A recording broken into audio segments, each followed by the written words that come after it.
Dr. Babasaheb Ambedkar Open University.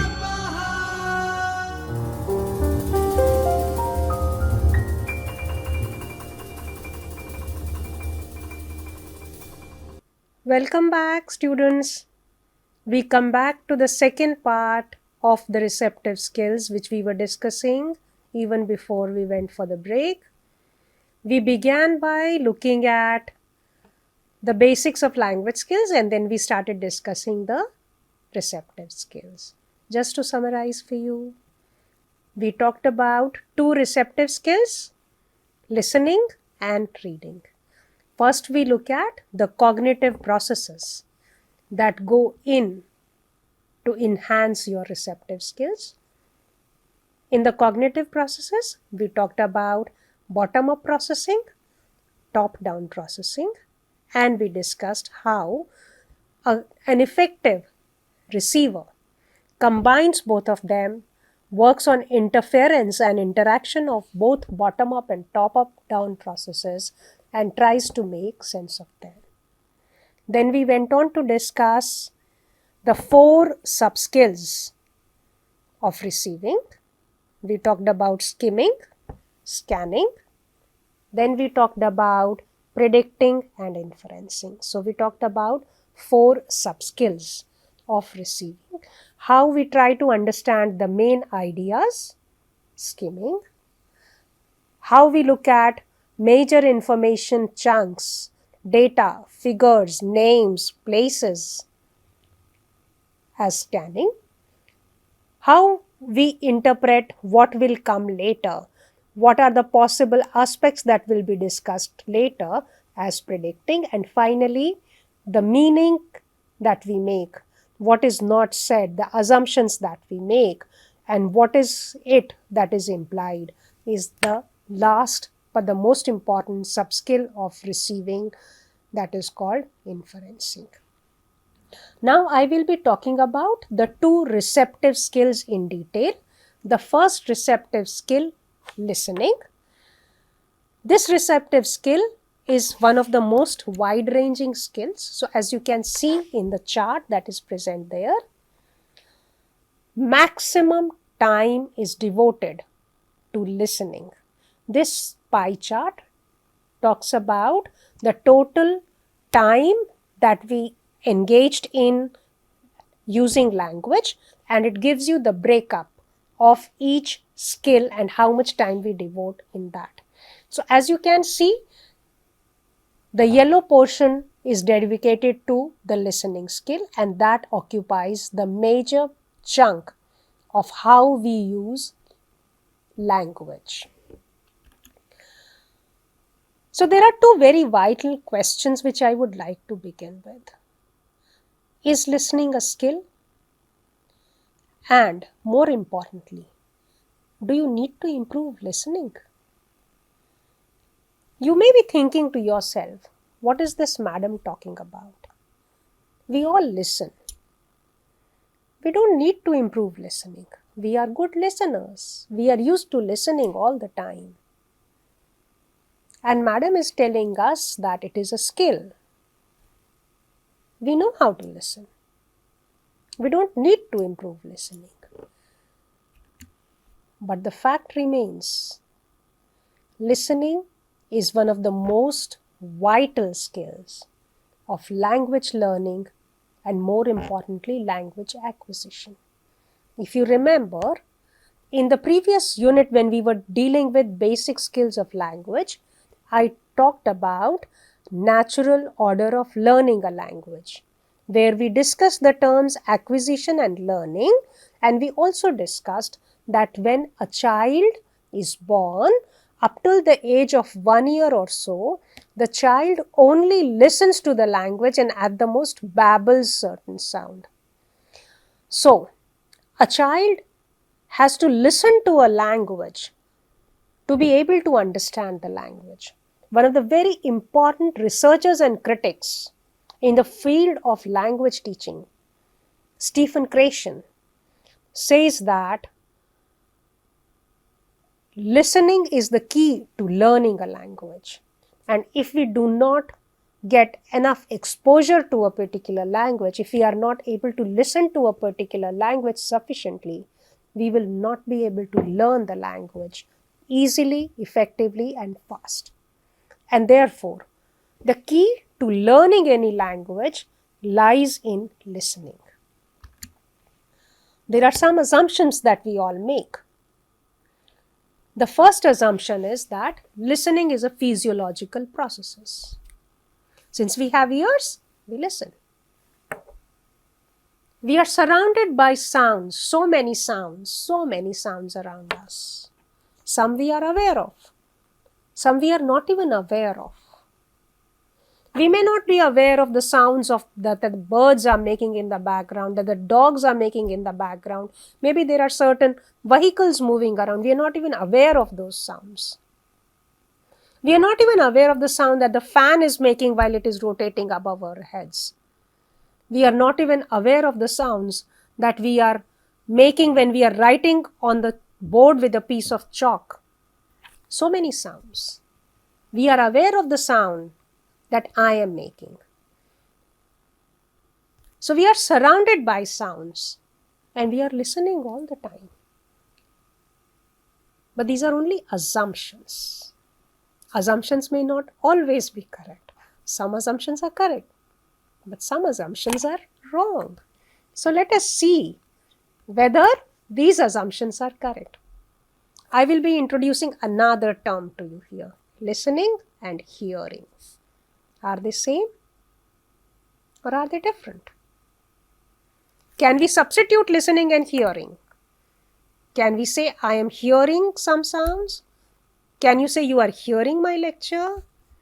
Can you say you are listening to the sound of the dog barking? What about your mental cognition? Are you physically involved in the process of listening? Or are you mentally involved?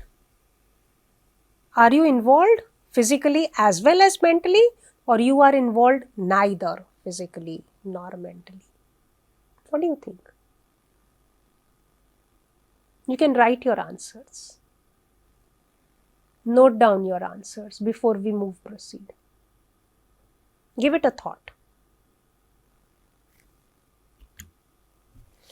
Now here I bring some important facts to you.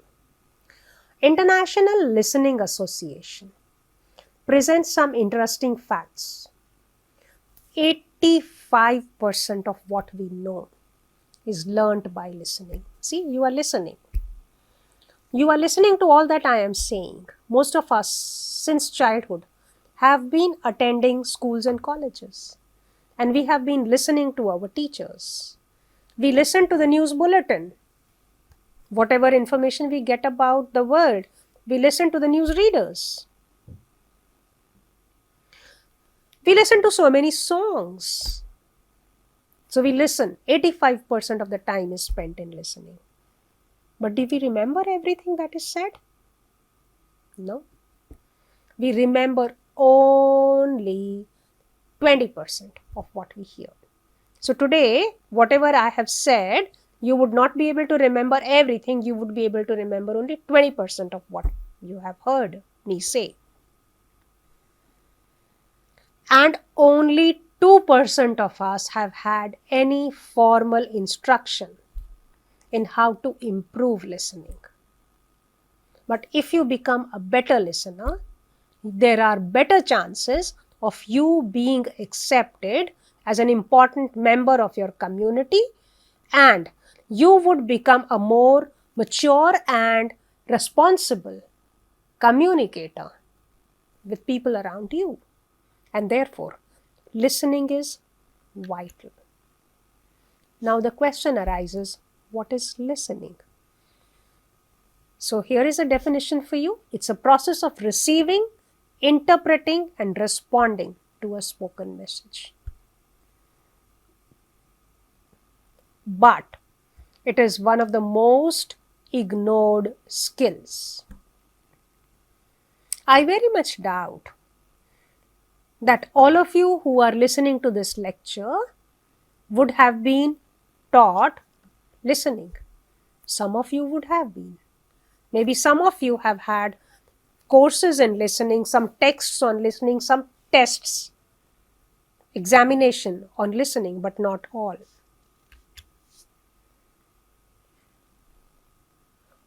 What do we mean by listening to a spoken word? Listening involves not only paying attention to what is said, but also paying attention to what is unsaid. So, word unit boundaries phonologically. You understand that certain sounds are joined together to form certain phonemes which have certain sense. But in addition to that, there are several things which are said by body language, which are said by tone and pitch and intonation, suprasegmental and pragmatic features. They also contribute a lot to the meaning. So listening is not only listening to the words that are spoken, but to all other things which are left unspoken. Listening also means making sense of what are the main points and what are the subsidiary points. Listening also means being able to predict what comes next and also being able to inference what is the meaning that is implied. Now I am giving you two situations as examples. If you look at this particular situation, Maya, are you watching TV? No, I'm watching TV. So Maya is talking to somebody, Prakash, and Prakash is responding, no, I'm watching TV. That's what I said. Yes, I'm tired. Oh God, are you even listening? In the other instance, Maya is also talking to Prakash. Are you watching TV? Yes, I am. This is heavy. Can you pick it up for me? Yes, coming. So what do you think? In which situation is listening taking place? This one or this one? It's very obvious that listening is taking place in only one of the situations. In the other situation, these are only sounds that a person can hear but is not able to make sense of what is being said by the other person. So what Maya is saying, Prakash is not able to make sense of what Maya has said. He is only hearing these sounds without making sense. But in the other instance, he is able to make sense of what Maya has said and is able to respond appropriately. That precisely accounts for the difference between listening and hearing. Hearing is just a physiological process.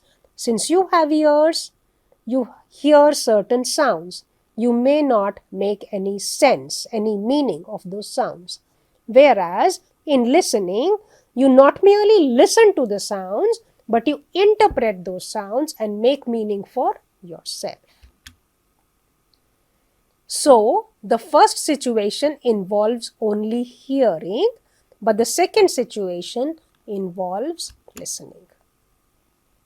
Mark Twain, I think you would all have heard his name, was a very famous novelist, short story writer.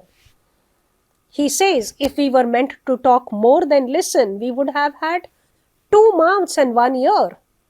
But since God has given us 2 ears, God intends us to listen more and speak less. I hope we don't do the reverse.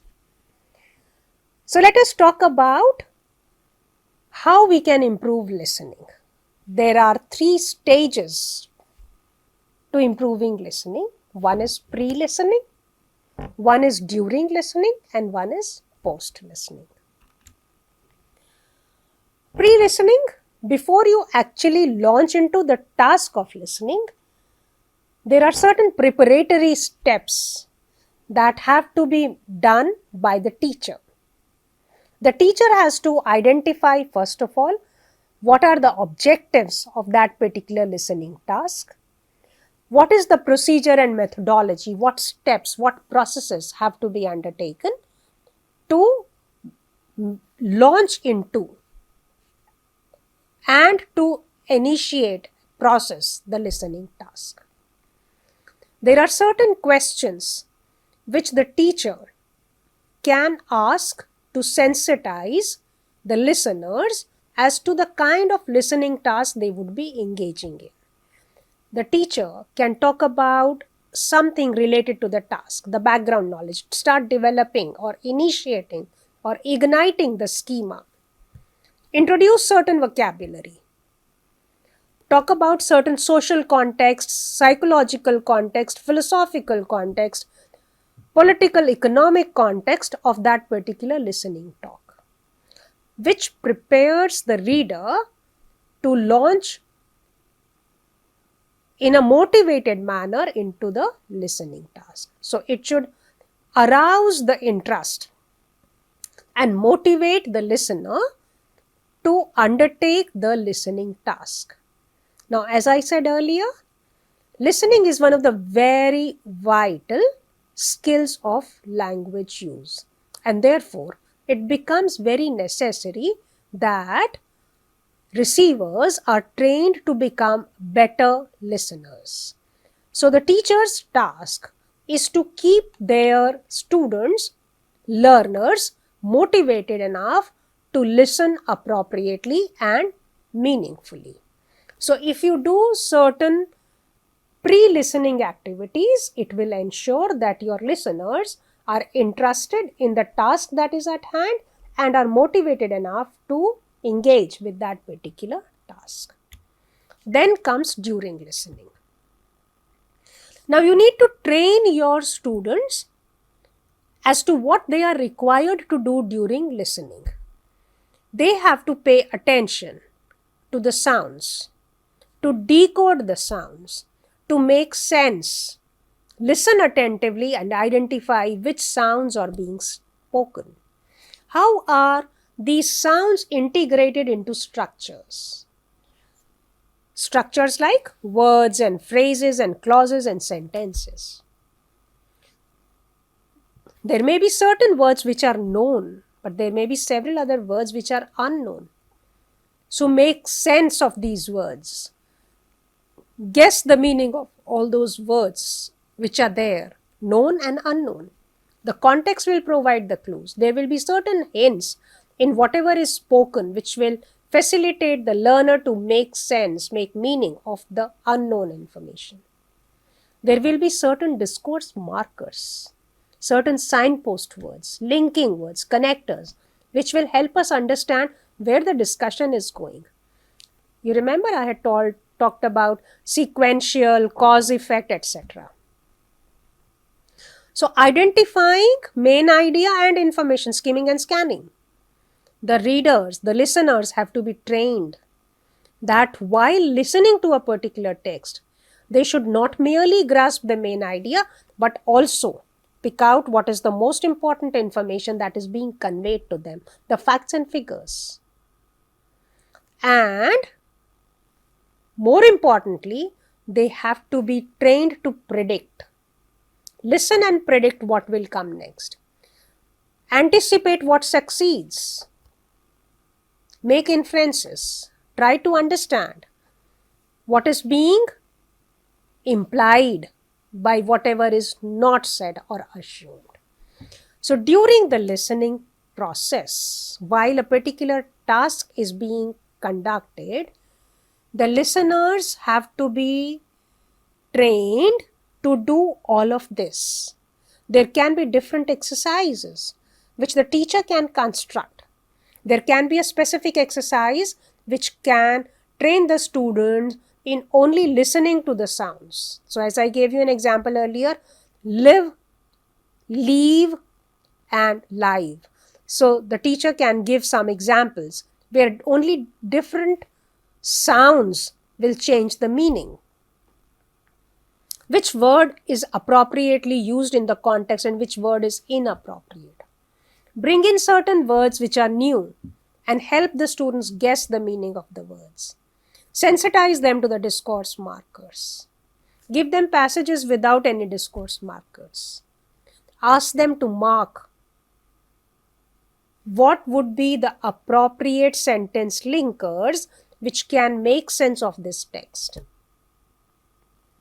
Ask them overall questions. What is the main idea? Who said this? When did this event take place? What data substantiates the findings? What is the writer likely to talk next? What is the attitude of the reader? What is the attitude of the speaker? What is the tone? So certain questions of inferencing. Does the speaker support the idea? Is the speaker trying to communicate something to the readers?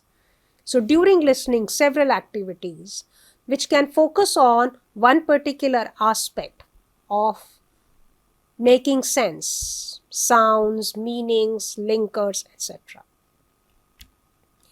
Post-listening actually becomes very, very important so that we realize whether appropriate listening has been done or not. Exercises to gauge comprehension and understanding. So you can ask the listener to summarize whatever has been spoken. Make use of group pair work. Students can be made to sit together. 2 students can be made to sit together. 5 or 6 students can be made to sit together, and they can be asked to fill in the blanks. They can be given some multiple choice questions. So out of these 4 options, which option do you think is the best one or is the correct one? Match the column exercises or the best exercise in a pair work. Narrate the entire thing which you have just heard to your partner, to the members of your group.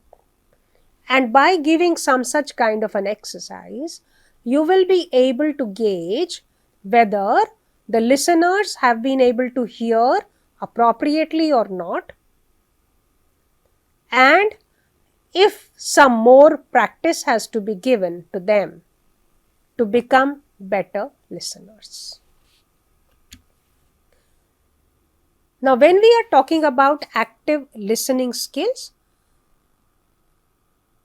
listeners have to pay attention. They have to listen to understand. To do so, they have to ask pinpointed, deep questions. They have to avoid interruptions. One very important aspect: withhold your judgment.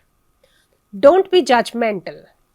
Try to listen completely and only then make your comments. Train your mind to remain focused, to be tuned to whatever is being said. Listen to that and don't get distracted by the background noises, and be patient listener.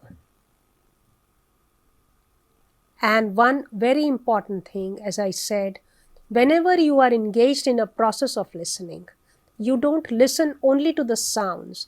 Don't listen to only what is said, but listen to the non-verbal cues, whatever is not said. Sometimes the silences and the pauses. Sometimes the tone, the pitch, the intonation communicate a lot more than whatever is actually said. Sometimes the body says much more than what is actually said by your lips. And therefore, you have to take non-verbal cues while listening as a very important aspect of the message that is conveyed. Strategies to teach listening skills: looking for keywords, understanding non-verbal clues, background knowledge. We have already talked about schema, knowledge of the language, knowledge of the world. Predicting, see, these terms keep coming up time and again. Predicting, inferencing, schema, background knowledge, whatever we have talked about, the cognitive processes. Asking relevant questions, seeking clarification.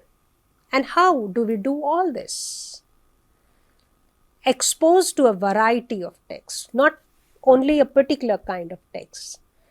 very wide ranging kind. Sometimes you can make the listeners listen to the weather reports, some timetables, railway timetables, announcements, lectures, conversations of people, informal conversation, tourist guides taking people around, providing information about facts and figures and kings and monuments, variety of texts. They are all available online. We just have to decide. Pick up a movie clue. Ask, take any episode of any serial and present that to your students and try to set up exercises. This is also called authentic material, realia. And train them in skimming, scanning, and inferencing. Train them in predicting. Make them identify the gist, the main ideas. Ask them for specific information. Ask them what is the implication. So setting up variety of questions will help them learn listening skills better. So how to activate listening skills? Ask open-ended question, request clarification, be attentive, summarize, paraphrase, reflect feelings, be attuned to the feelings of the speaker, and ask probing questions. Now this is a sample of an exercise that was constructed. As you can see, for a listening exercise, which is of only 1 minute and 5 seconds, pre-listening took 16 minutes, post-listening took 7 minutes. So if you are playing a clip of, let us say, 1 minute, you should sensitize the listeners for 16 minutes. You can give a little introduction, ask some riddles, listen, guess the toy, make certain activities to ignite the interest of the listeners, and then bring in the activity. And after the activity is over, do some kinds of activities, match the column, summarizing, fill in the blanks, narrating the story to somebody else. So follow-up questions. So as you can see, more time is devoted to pre-listening and minimum time is devoted to while listening. So I am kind of summarizing here: pre-listening, while listening, and post-listening. Pre-listening helps to set the context, generate student interests. At the bottom of the page, I have also written down kind of activities that can be done. So in a way, I am summarizing whatever I have discussed in listening so far. Summary, mind mapping, brainstorming, team interview. While listening, make them listen attentively. Do not expect them to respond during the task is going on. Certain activities can be given: taking notes, sequencing pictures, dictation, writing down whatever is said.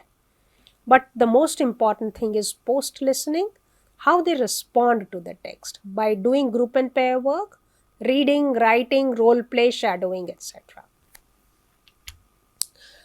So I would like to take a pause here.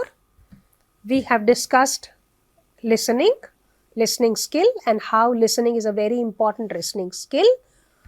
How it is different from hearing. Hearing is more physiological, but listening is a more active process than only physiological. And what are the various things that you can do to improve listening? So whenever a task is introduced, pre-listening activities can sensitize and prepare the readers to do the listening exercise, and the post-listening exercises can be done to ensure appropriate listening has been done. Okay, so we will take a short pause here and we will come back for reading further.